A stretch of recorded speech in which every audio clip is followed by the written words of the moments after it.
2007. Il est bientôt midi et les premiers tirs se font entendre. Je suis à Kinshasa, en République démocratique du Congo, en pleine période d'instabilité politique.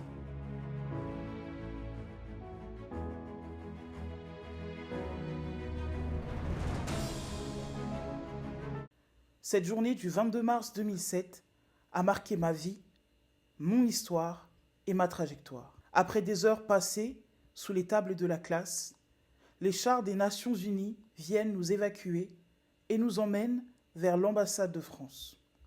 Dans le véhicule, à côté des militaires, je regarde dehors à travers un petit trou. Je vois des corps ensanglantés. C'est l'effroi. C'est la première fois que je vois la mort d'aussi près. C'est mon histoire. Une part qui a fait de moi ce que je suis aujourd'hui. Le point de départ du fardeau que je porte. L'une des plus grandes blessures de ma vie. Et aussi des plus grandes guérisons. Cela fait plusieurs années que je cherche les mots justes. Il n'y en a pas. La passion qui me brûle prendra la parole, car j'ai le sentiment que nous, peuple africain, entrons dans une nouvelle ère. Le continent africain vit une transformation sans précédent. Selon les projections, dans moins de 5 ans, plus de la moitié de la population aura moins de 25 ans. Cette réalité n'est pas un simple chiffre. Elle représente une puissance humaine, une dynamique nouvelle, une responsabilité immense. Plusieurs visions se dessinent déjà depuis plusieurs décennies pour la jeunesse africaine.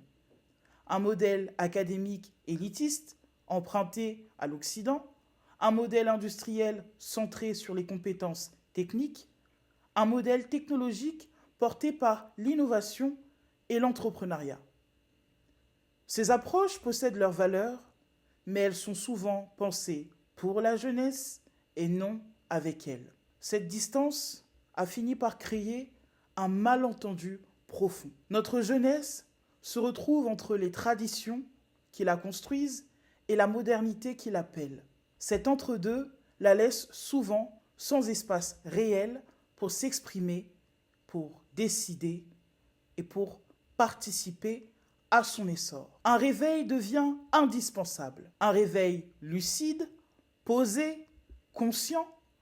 Un réveil qui permet à la jeunesse de participer réellement à la construction de l'avenir du continent. Cet éveil s'appuie sur 3 fondations essentielles qui sont aimer le continent, se former pour diriger le continent et avancer avec la sagesse du continent africain. Lorsque je parle d'aimer l'Afrique, je ne parle pas du sentiment fragile qu'est l'amour.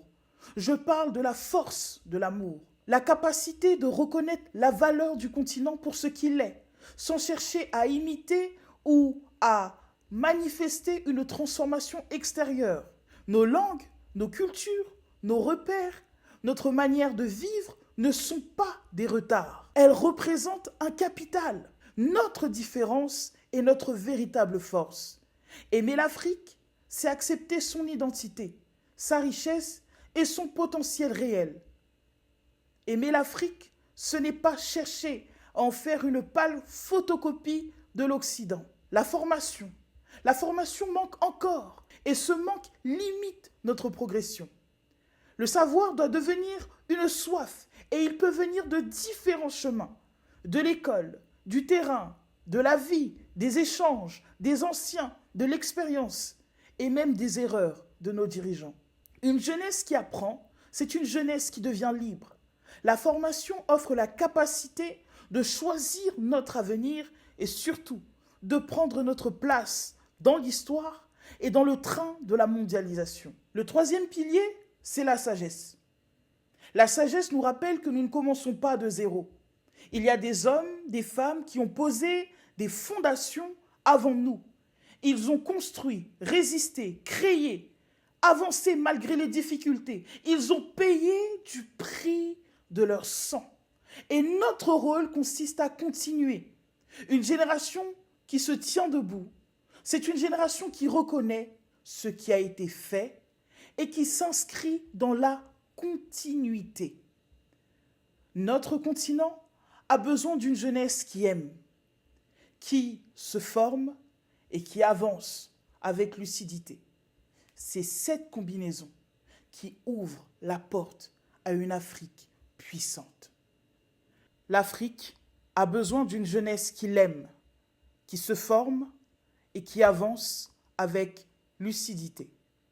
Cette manière de se tenir ouvre la voie à une Afrique nouvelle, une Afrique consciente de sa valeur, de sa force et de son avenir. L'aube de l'Afrique ne relève plus de la prévision. Elle relève de ceux qui décident de se lever maintenant.